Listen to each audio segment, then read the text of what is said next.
సుమన్ టీవీలో మీ business promotions కోసం ఈ కింది నెంబర్ను సంప్రదించగలరు.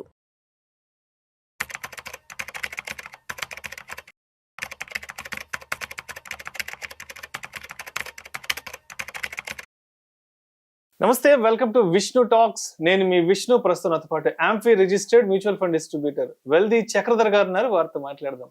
సార్ చక్రధర్ గారు నమస్తే. సార్ నమస్తే అండి. Sir welcome to Vishnu talks. Thanks అండి. సో చక్రధర్ గారు, ఇప్పుడు లాస్ట్ 5-6 years లో equity market investments, mutual funds బాగా బస్ క్రియేట్ చేశాయి. ఎస్పెషల్లీ 2020 నుంచి చూసాం. కోవిడ్ స్టార్ట్ అయిన తర్వాత నుంచి ఈ రెండు ఎంత పెద్ద ఎత్తున జనాల్లోకి వచ్చేసాయి. అండ్ ఎన్ని కోట్ల డిమాట్ అకౌంట్ ఓపెన్ అయినా చూసాం. అంటే అప్పటి వరకు, కోవిడ్ వరకు ఏదో కోటిన్నర ఉన్న డిమాట్ అకౌంట్లు ఇవాళ దగ్గర ఒక 20 కోట్ల వరకు వచ్చేసాయి. సో ఈ రెండు ఇన్వెస్ట్మెంట్స్ బాగా బస్ క్రియేట్ చేసాయి. ఒకటేమో ఈక్విటీ ఇన్వెస్ట్మెంట్స్, రెండేమో మ్యూచువల్ ఫండ్స్.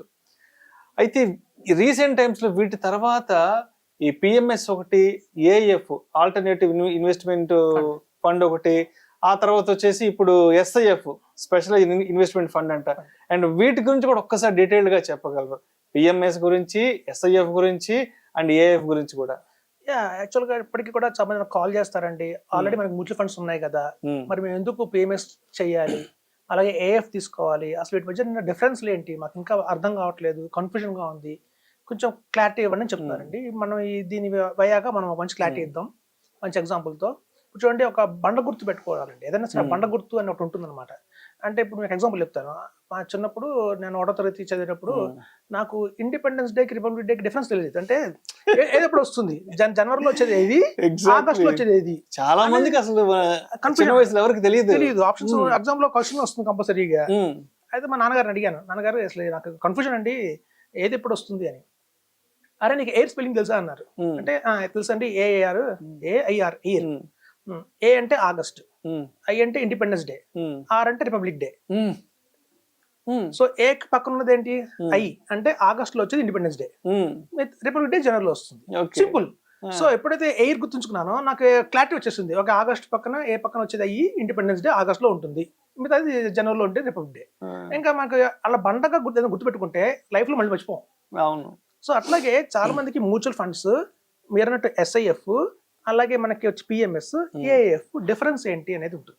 ఇప్పుడు చూడండి, మ్యూచువల్ ఫండ్స్ అనగానే బేసిక్ 10th క్లాస్ దాకా, అంటే స్కూలింగ్ అంతా మ్యూచువల్ ఫండ్స్, మినిమం నాలెడ్జ్, అంటే ఒక బేసిక్ అనేది ఎడ్యుకేషన్ ప్రతి ఒక్కరికి చేయాలి. కాబట్టి మ్యూచువల్ ఫండ్స్ అనేది ప్రతి ఒక్కళ్ళు ఇన్వెస్ట్ చేసుకోవచ్చు. ఒక కార్పొరేట్ దగ్గర నుంచి ఒక డ్రైవర్ దాకా ఎవరిదైనా చేసుకునేది బేసిక్ గా ఉండేది మ్యూచువల్ ఫండ్స్. సో ఈ మ్యూచువల్ ఫండ్స్ అనేది ఒక స్కూల్ లాంటిది. ఈ ఇంటర్మీడియట్ చూసారు మధ్యలో, అది ఎస్ఐఎఫ్, స్పెషలైజ్డ్ ఇన్వెస్ట్మెంట్ ఫండ్ అనేది నెక్స్ట్ లెవెల్, అది ఇంటర్మీడియట్ లాంటిది. ఇక బీటెక్ వచ్చి మన పిఎంఎస్, ఇంకా ఎంటెక్ వచ్చి ఏఎఫ్ ఆల్టర్నేట్ ఇన్వెస్ట్మెంట్ ఫండ్. ఇప్పుడు మీరు చూస్తే కష్టమే, బీటెక్ కష్టమే, ఎంఎఫ్ మనకి ఎంటెక్ కష్టమే. సో అలాగే పిఎంఎస్, ఏఎఫ్ కూడా కొంచెం కష్టంగానే ఉంటాయి. ఎందుకంటే వీటిలో ఉండే ఫీజు కూడా అలాగే ఉంటుంది, కొంచెం ప్రీమియం. చూడండి, స్కూల్ దాకా ఇంజనీరింగ్, ఎంటెక్ కట్టే ఫీజు తేడా ఉంటుంది కదా.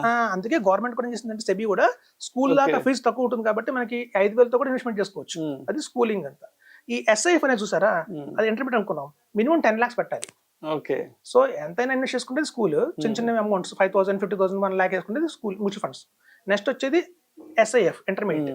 నెక్స్ట్ బీటెక్ ఇంకొంచెం కాస్ట్లీ, అది పిఎంఎస్, మినిమం వచ్చి 50 lakhs పెట్టాలి. ఇక ఎంటెక్ అనేది మన ఏఎఫ్ లాంటిది 1 crore పెట్టాలి, ప్రీమియం.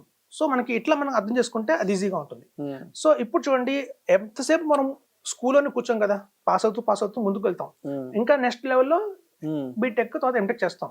సో అలాగే మ్యూచువల్ ఫండ్స్ లో మొదలుపెట్టినా మనము ఎప్పుడైతే మన దగ్గర 10 lakhs అక్యుములేట్ అయినాయో, వాల్యూమ్ పెరిగిందో, ఆటోమేటిక్ గా నెక్స్ట్ ఎస్ఐఎఫ్కి వెళ్ళిపోవాలండి. సిస్టమేటిక్ స్పెషలైజ్ ఇన్వెస్ట్మెంట్ ఫండ్కి వెళ్ళిపోవాలి. అక్కడ 10 lakhs మనం పెట్టిన తర్వాత అది ఎప్పుడైతే గణనీయంగా 50 lakhs పెరుగుతుందో, మనకి గణనీయంగా పిఎంఎస్కి వెళ్ళిపోవాలి, బీటెక్, తర్వాత ఎంటెక్. ఎప్పుడైతే మనకి వాల్యూమ్ 1 crore అవుతుందో అప్పుడు ఏఎఫ్కి వెళ్ళిపోవాలి. సో మనకి చూడండి, మ్యూచువల్ ఫండ్స్ లో ఎలా స్కూల్ అనుకుంటున్నామో, 10th class పాస్ అయిన వాడికి ఒకటే జీతమును, ఎంటెక్ చదివిన వాడికి ఒక జీతం ఉండదు. జీతంలో ఎలా వేరియేషన్స్ ఉంటాయో, రిటర్న్స్ కూడా అలాగే వేరియేషన్స్ ఉంటాయి. మ్యూచువల్ ఫండ్స్ వాళ్ళకి ఒక కేటగిరీ ఆఫ్ రిటర్న్స్ వస్తాయి, ఏఎఫ్ ఇంకో కేటగిరీ ఆఫ్ రిటర్న్స్ వస్తాయి. ఏదైనా అడ్వాన్స్డ్ నెక్స్ట్ లెవెల్ వెళ్ళటమే అది. అయితే ఇప్పుడు అడ్వైజర్స్ నుంచి చూద్దాం. ఇప్పుడు చూడండి, మనం స్కూల్ పెట్టాలనుకోండి, ఒక పర్మిషన్స్ తెచ్చుకోవాలి, సెకండరీ బోర్డ్ ఆఫ్ దగ్గర నుంచి మనం పర్మిషన్ తెచ్చుకోవాలి. అలాగే ఇంటర్ కాలేజ్ పెట్టాలంటే మళ్ళీ ఇంటర్ బోర్డు నుంచి మనం పర్మిషన్ తెచ్చుకోవాలి, లైసెన్స్ తెచ్చుకోవాలి. అలాగే ఒక బీటెక్ కాలేజో ఎంటెక్ కాలేజ్ పెట్టాలంటే జేఎన్టీ నుంచి పర్మిషన్ తెచ్చుకోవాలి. ఎట్లయితే అడ్వైజర్స్ కూడా వాళ్ళు కనుక మ్యూచువల్ ఫండ్ సజెస్ట్ చేయాలి అంటే యాంఫీ ఎగ్జామ్ పాస్ అవ్వాలి, దానికి సర్టిఫికేషన్ సపరేట్గా ఉంటుంది. అలాగే మీకు చూస్తే నెక్స్ట్ ఎస్ఐ చేయాలన్నా కూడా దీనికి సంబంధించిన వాళ్ళు కొన్ని ఉంటాయి. ఎగ్జామ్స్ అని పాస్ అయిన తర్వాత మనకి పర్మిషన్ వస్తుంది. సో అలాగే మనకి పిఎంఎస్సి కూడా సపరేట్ గా మళ్ళీ ఒక సర్టిఫికేట్ తెచ్చుకోవాలి. అలాగే ఏఎఫ్ సపరేట్ తెచ్చుకోవాలి సర్టిఫికేట్స్. సో ఎట్లయితే మనం కాలేజ్కి స్కూల్స్ కి పెట్టడానికి సర్టిఫికేట్స్ తెచ్చుకుంటాం గవర్నమెంట్ నుంచి, ఇక్కడ కూడా సెబీ దగ్గర నుంచి కూడా సర్టిఫికేట్స్ తెచ్చుకోవాలి. ఇప్పుడు చూడండి చాలా మంది అనేది ఏంటంటే మ్యూచువల్ ఫండ్స్ అంటే మాకు ఫర్ ఎగ్జాంపుల్ చెప్తానండి, ఇప్పుడు మనకి ఒక స్కూల్లో మాస్టర్ ఉన్నాడు అనుకుంటే, లెక్కల మాస్టర్ ఉన్నాడు. సో 10th క్లాస్ లో లెక్కల మాస్టర్ అంటే మనకు చాలా అభిమానం. సార్ మీరంటే నాకు ప్రాణం అండి, మీరంటే నాకు దేవుడు అండి అని చెప్పుకుంటాం. మనం పాస్ చేయించారు, చదివించారు, ఓనమాలు దిద్దిచ్చారు, ఒక మంచి ఇది ఉంటుంది. ఇప్పుడు ఆయన ఏదో ఎంట్రన్స్ ఎగ్జామ్ రాసి బీఈడి బీఎస్సీ బీఈడి పాస్ అయ్యి ఒక ఎగ్జామ్ గవర్నమెంట్ లో తెచ్చుకున్నారు. 28 years కి మ్యాథ్స్ టీచర్ గా మొదలైన ఆయన కెరియర్ రిటైర్ అయ్యేంత వరకు 10th క్లాస్ టీచరే. ఆయన ఇంటర్ చెప్పడం, డిగ్రీ చెప్పడం. అలాగే మ్యూచువల్ ఫండ్స్ లో వాళ్ళు అడ్వైజర్స్ వాళ్ళు 30 ఏళ్ళు మ్యూచువల్ ఫండే చేస్తారు. వాళ్ళు ఇంకా నెక్స్ట్ ఇంటర్మీడియట్ డిగ్రీ వెళ్ళాలో వాళ్ళు పిఎంఎస్ గురించి ఏఎఫ్ గురించి చెప్పరు, కేవలం మ్యూచువల్ ఫండ్స్ ని వాళ్ళు. సో వాళ్ళతో పాటు మనం కూడా 30 ఏళ్ళు కూర్చోకూడదు. ఇప్పుడు టీచర్ అంటే అభిమానం అని చెప్పి మనం కూడా వాళ్ళతో పాటు 30 సంవత్సరాలు స్కూల్లో కూర్చోం కదా, నెక్స్ట్ వెళ్ళిపోతాం.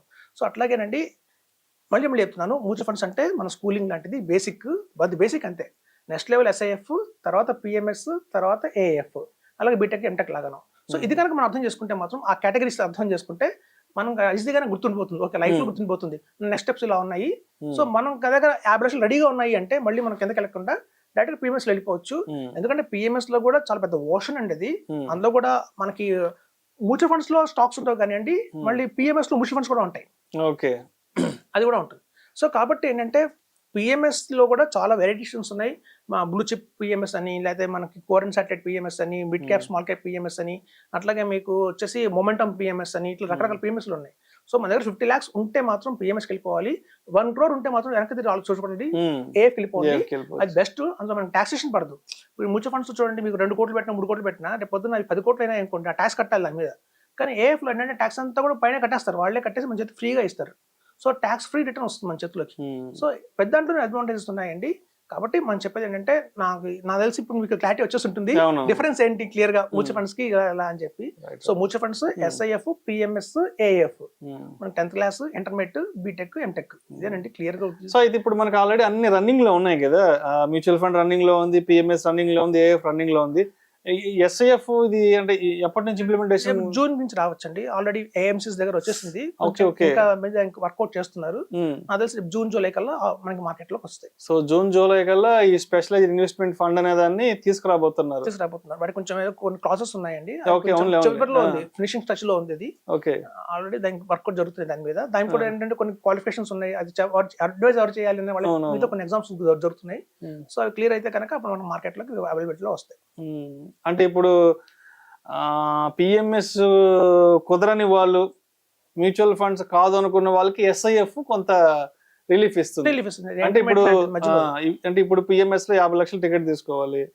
కొంతమంది మ్యూచువల్ ఫండ్స్ ఏం కడతాము, మాకు ఇంకా కొంచెం ఇంకేదైనా బెటర్ కావాలన్న వాళ్ళకి పిఎంఎస్ ఇది మన ఎస్ఐఎఫ్ తీసుకొస్తున్నారు. ఎస్ఐఎఫ్ లో డెరివేటివ్స్ కూడా ఉంటుందండి, పాయింట్ ఉంది. సో ఎస్ఐఎఫ్ గురించి కూడా మనకి ఇంకా డీటెయిల్స్ రావాలి. సో డెరివేటివ్స్ కూడా ఉంటాయి ఏంటంటే కొంచెం యాడెడ్ ఈక్విటీతో పాటు అది కూడా యాడ్ చేసుకుంటే పోర్ట్ఫోలియోలో కొంచెం మనకి కొంచెం ఇలాంటి మార్కెట్ ఫాల్స్ లో కొంచెం సపోర్ట్ గా ఉంటుంది. సో దాని ఫీచర్స్ అనుకోండి, దేని ఫీచర్స్ దానికే ఉన్నాయి, బట్ అన్ని మంచివే. బట్ మనం ఏది తీసుకోవాలన్నప్పుడు మనం స్టెప్ బై స్టెప్ పెరుగుతూ వెళ్ళాలి మార్కెట్ లో. 50 లక్షలు ఉన్నాయంటే మాత్రం పిఎంఎస్కి వెళ్ళడం బెటర్ అండి. చాలా మంది అనుకుంటారు నా 50 lakhs ఉన్నాయి కాబట్టి 10 lakhs కింద నేను 5 తీసుకోవచ్చు కదా, ఇప్పుడు ఎస్ఐఎఫ్ లో 5 తీసుకోవచ్చు కదా 50 lakhs కి అనుకుంటారు. కానీ నాకు చేయకూడదండి. సపోజ్ మీ దగ్గర 20 lakhs ఉన్నాయి అనుకోండి, మారుతిలో ఎలక్ట్రిక్ కార్ కొంటాం, అంతేగాని ఆల్టో కార్ 4 కార్లు కొనం, pink colour Alto car, red colour Alto car, 5 కార్లు కొనుక్కోం కదా. అట్లాగే ఏదైనా 50 lakhs అబోవ్ ఉంటే పిఎంఎస్, 1 crore అబోవ్ ఉంటే ఏఎఫ్ వెళ్ళిపోవాలండి. ఇది ఎస్ఐ మిడిల్ లో ఉన్నట్టు మీరు చెప్పినట్టుగా అటు ఇటు కాకుండా ఉన్నప్పుడు మనం ఎస్ఐ వెళ్ళిపోవచ్చు. 10 lakhs అబోవ్ ఉంటే కనుక ఎస్ఐ తీసుకోవచ్చు. Thank you sir, thank you so much Chakradhar గారు. థ్యాంక్స్ అండి.